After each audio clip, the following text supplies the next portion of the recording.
I don't know how it started, but the moment I touched that mirror, everything changed. I woke up in my own bed. The blanket felt real. The air smelled familiar. But deep inside, I felt like something had just shifted. I sat up slowly and looked around. Everything looked exactly the same, yet somehow it wasn't.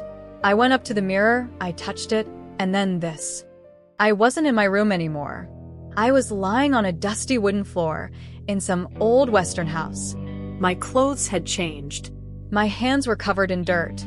I sat up slowly, heart pounding. I was somewhere else, somewhere real. I stood up carefully and stepped toward the window. Keeping low, I peeked out through a gap in the boards. The world outside looked like something out of a dream or a nightmare. A steam train sat at the edge of a dusty station. There were people moving fast, shouting, and men with guns. Lots of them. I opened the creaking door and stepped outside. The wind caught my hair as I pushed it back behind my ear. I didn't know where I was, but I knew this was only the beginning. I dropped low and hid behind a stack of wooden crates. The heat, the dust, the sound of boots, it was all too real. One of the bandits jumped down from the roof of the train, and something rolled out of his coat. A strange, glowing object. I crept forward, hands shaking, and picked it up. The moment my fingers touched the metal, the glow intensified.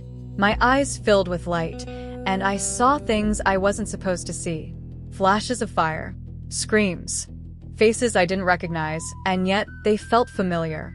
When I came back to myself, the amulet was around my neck. I didn't remember putting it on, but it felt like it had always been there. I walked into the desert with nothing but questions.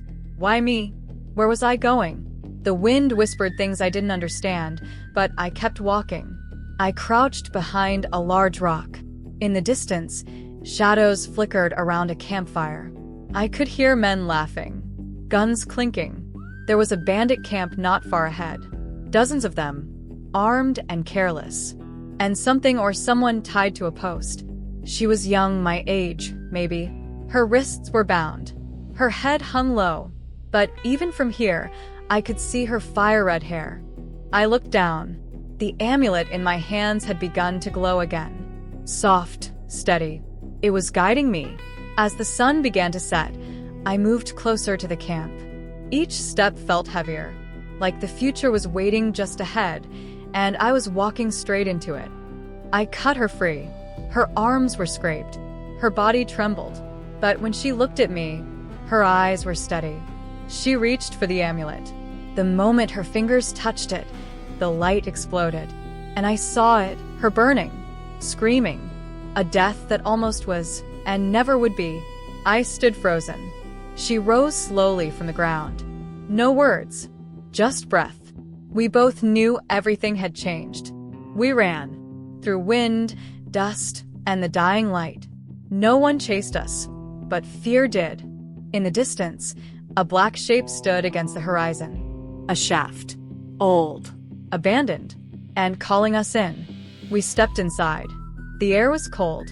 The floor groaned. It felt like we were walking into the mouth of something ancient. Symbols began to glow on the walls. They pulsed like they were breathing, and I couldn't look away. He appeared, not from the dark, but through it. A man, or what was left of one. His eyes burned white, and I knew. He had been here far too long. The amulet in my hands came alive. It knew him, and he knew that. And suddenly, I realized this wasn't just my story anymore. I lifted the amulet and held it forward. I didn't know what I was doing, but something inside me did. There was no fear left, only choice. And just like that, he vanished. No scream, no fight.